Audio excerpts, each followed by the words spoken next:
hello. Oh, hello. And welcome back to the Comic Queens podcast. I'm Alex. And I'm Annie. And we're so excited to have you here with us today. We have a lot of exciting things we're wanting to talk with you about, some of which are our favorite moments from stories we've read in the past week, as well as things that maybe have been disappointing to us in the last week, and some things we're excited about. So, Alex, what has had you excited in this last week of releases? So are we starting with favorite moment or are we starting with excited? Ooh, let's definitely go favorite moment. Okay, so my favorite moment from this past week was from I've Become the True Villainess. Mm-hmm. Now, this is a popular one. We see people talk about it all the time on Reddit. There are lots of opinions, and I love this story. It's so good. In the most recent episode, or maybe an episode back, Rouge has come back into the story. He's been gone for a while. We have missed him dearly. He has finally come back, and he has come to Saria's defense, and is going to pay back her brother, who he has just found out tried to kill her by drowning her when they were young. So he takes the brother to the lake and tries to drown him for a minute. And I loved it. It was great payback. Finally, our favorite character is back into the story. He is top tier male lead. I love him. We have needed Rouge back for multiple episodes. I know a lot of people in discussion threads have been talking about how this is an extremely slow burn in the novel. I've never read it. I don't think you've read it. No. Yeah. So we don't have it for reference, but him being gone was like the longest, like 3 or 4 episodes. Yeah. Ever. I've completely forgot about the fact that there is another female lead in this story. Well, is she a female lead or a villainess? She's probably the actual villainess, but it's been so long that it's been going down this road and she's been off in another world that I've completely forgotten about it. I don't know if that's what's going to happen next now that they're reunited. We're going to get her coming back. Saria is going to have to face her fears of losing Rouge the same way that she lost Callus to the other female lead. It wasn't that big of a loss. It wasn't a big loss. She definitely upgraded. Yeah, it was a definite upgrade. But you can see that she has some trauma from that, where she doesn't want to get too close to Rouge because she's worried that the same thing is going to happen. Her primary focus is just, how do I survive? Mm-hmm. And I think that she's going to start to move past that, and I'm very excited about it. This arc has been so great and wonderful. I love that even though Saria is back with her family, she's never really felt like a Keladin. Mm-hmm. And so I love the fact that as soon as Rouge was by her side, she realizes she has a place with him. Like, whether or not they're staying together and their relationship is super solid, like, no matter the different insecurities she has there, like, she's a Burke, and Rouge is, like, definitely coming to keep her safe and just in general make sure that Saria's okay. I love it. It's maybe like a little overboard, but we love a protective male lead. We do. And he is top tier. So Annie, what is your favorite moment from this week? Well, speaking of protective male leads, though I'm sure that there are other words that come to mind, I believe that one of the great responses to me in the Reddit was that he is the anthropomorphic red flag, which I love. But my favorite moment was in episode 29 that released this week for Betrayal of Dignity. Not that this will be surprising. I've mentioned this story a few times, but Duke Thies is he's a male lead. That is for dang sure. I feel like the story has continuously kept me on my toes, but my favorite moment is that in the last episode, he has stuck to his testimony defending Chloe, even though it's a little white lie. He was not with his wife. He knows where she was. He knows she didn't do it. And he has every confidence in her, but he's still like holding his pride and respect in there, making the stable boy make some very specific lies. But ultimately, like, he puts himself and his reputation on the line for Chloe, just kind of proving how much he actually does care about her. Even though her last request, ridiculous as it was, saying, like, just make sure the execution is quick and painless. Like, he was like, that's not happening. You're not leaving. Like, you're not guilty. This is ridiculous. You're not going to be staying in jail. The story he made the stable boy tell, that has to be a pretty petty moment, though. It's so petty. Like, here's the thing. I've shied away from it for a long time, but there's a lot of Duke Thies in me, and so I think it's phenomenal. I think that he says, he's like, I'll make sure that the stable boy has his punishments for being a peeping Tom, or whatever the response was. Mm-hmm. And I do think that what he made Gilles say in, like, acknowledging, like, the Duke and the Duchess are intimate together, like, that's their relationship, was his own way of being like, stay away from my wife. It absolutely was. It's part of the punishment. It was a very thinly veiled threat. Yes, thinly veiled threat. You could see, like, literally in the panels following, when the Duke is responding to what Gilles just testified, he's so proud of himself. Like, he's standing taller and literally smiling.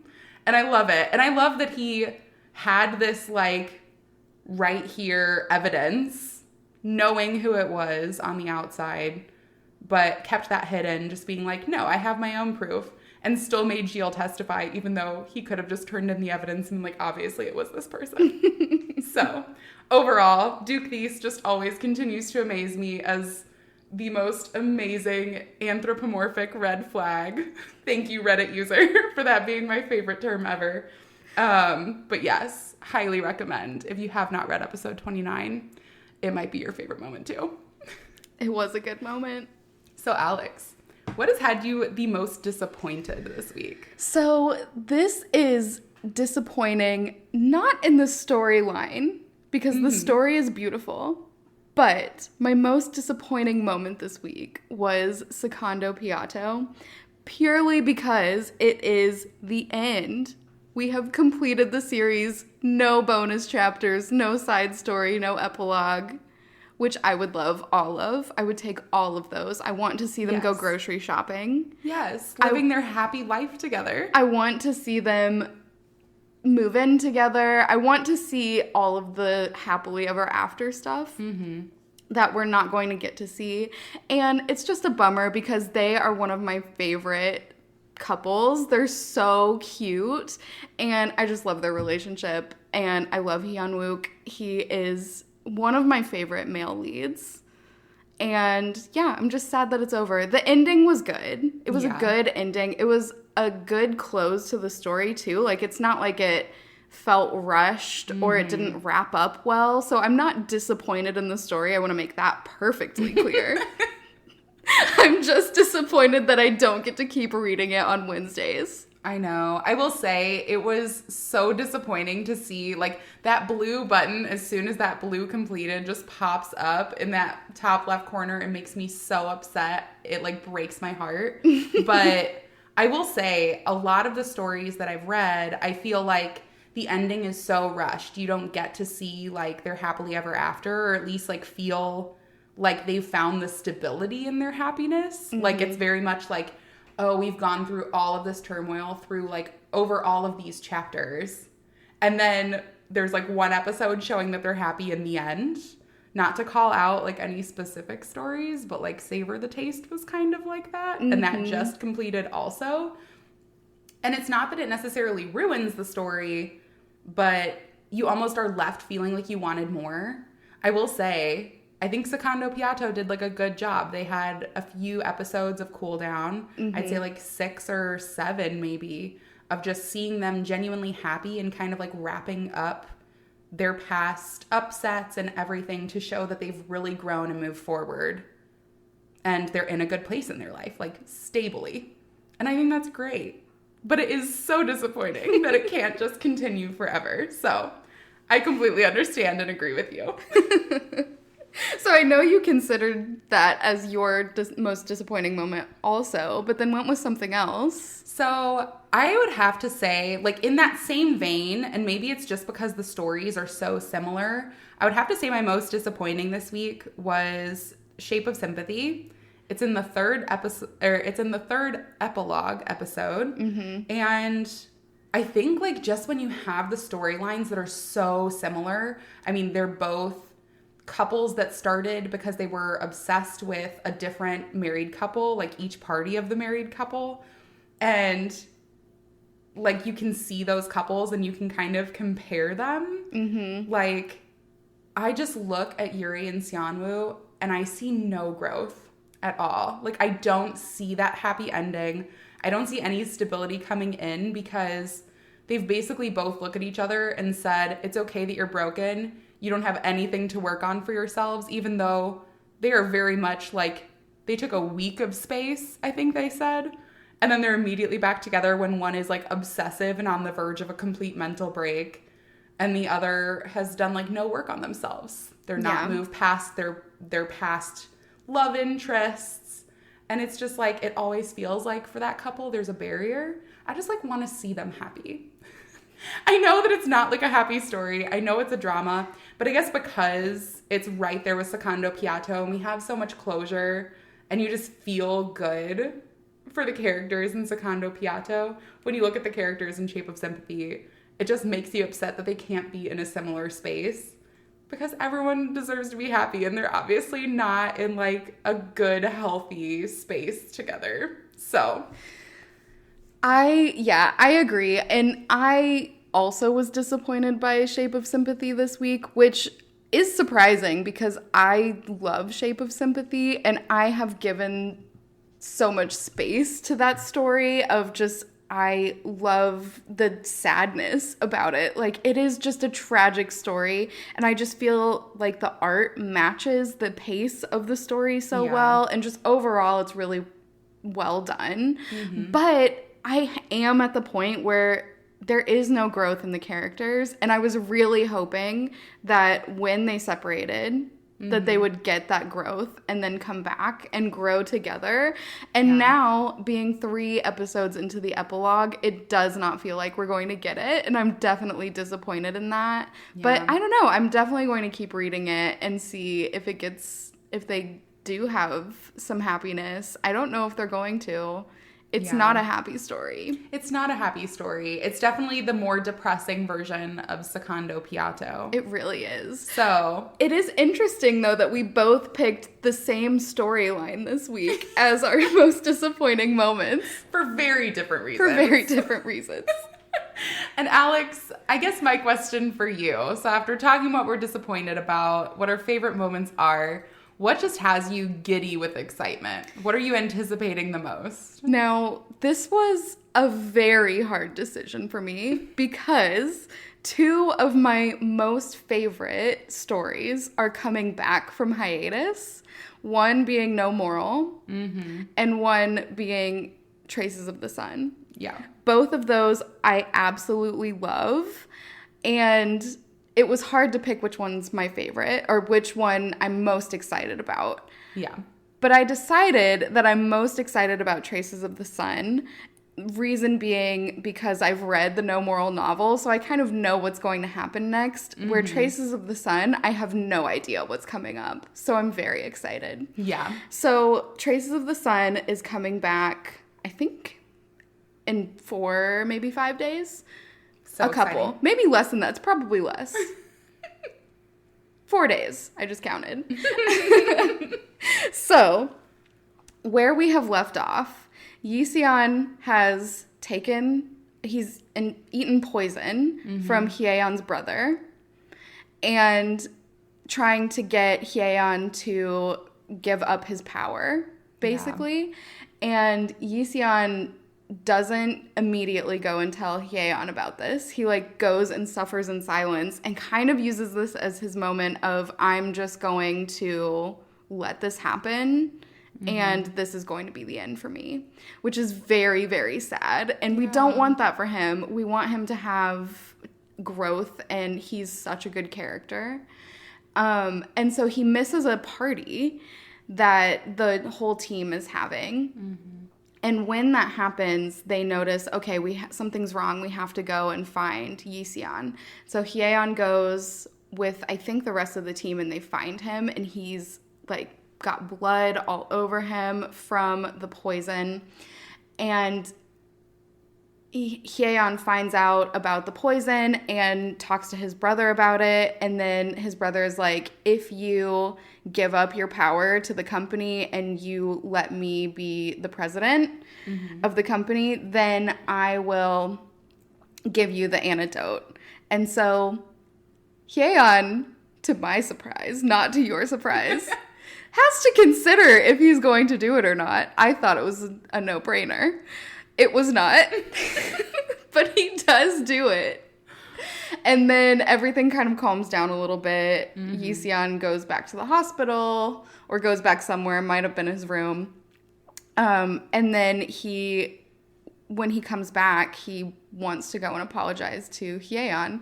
And so he goes to apologize to Hyeon, and Hyeon says, I comforted you when you were upset, so now is your time to repay me and comfort me now that I'm upset.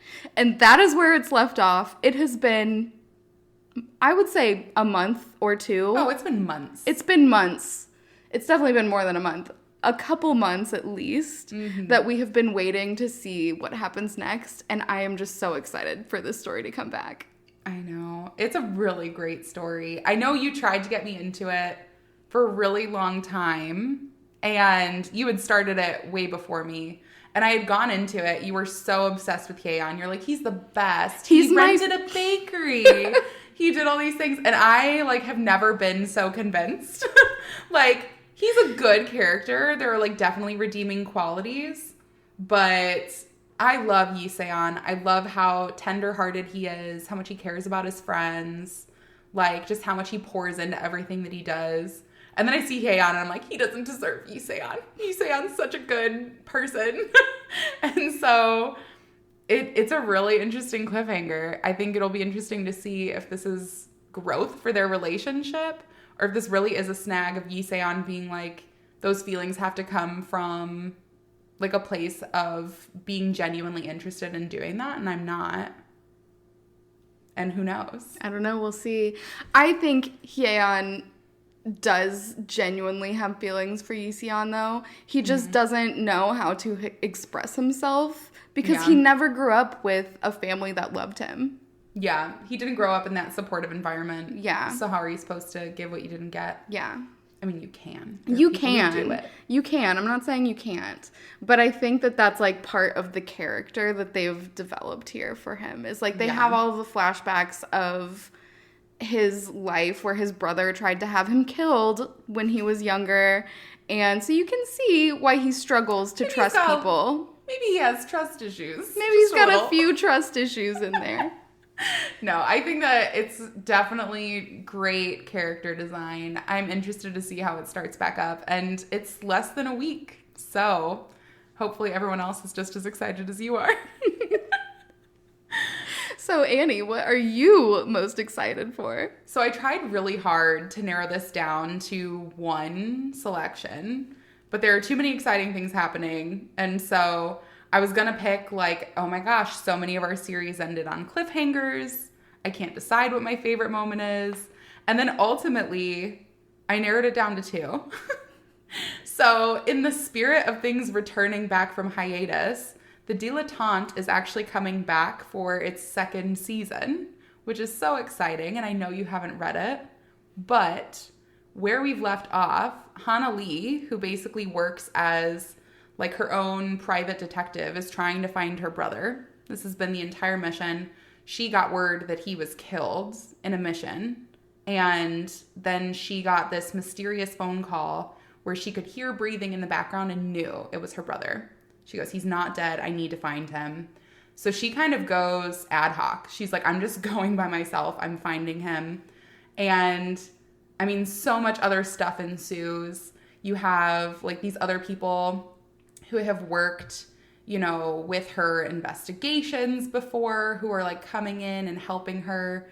but who are also seeming to be kind of suspicious. And she's unraveling just these huge webs of lies and deceit in like all of these different government organizations, crime organizations, etc.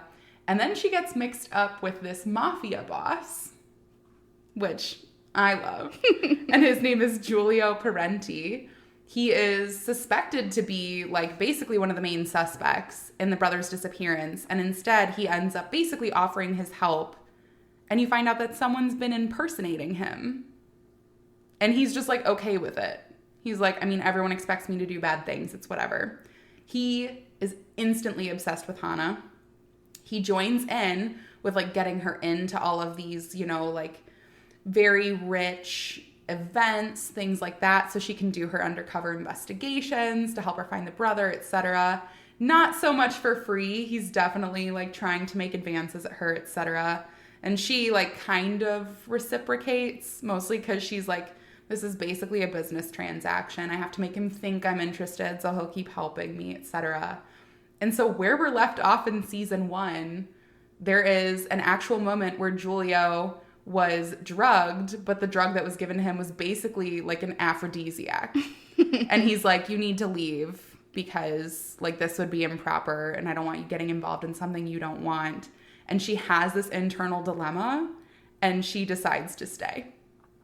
So, leaves off in a very steamy cliffhanger. So excited for it to come back, mostly because I love the like good cop, bad cop vibes that it gives off.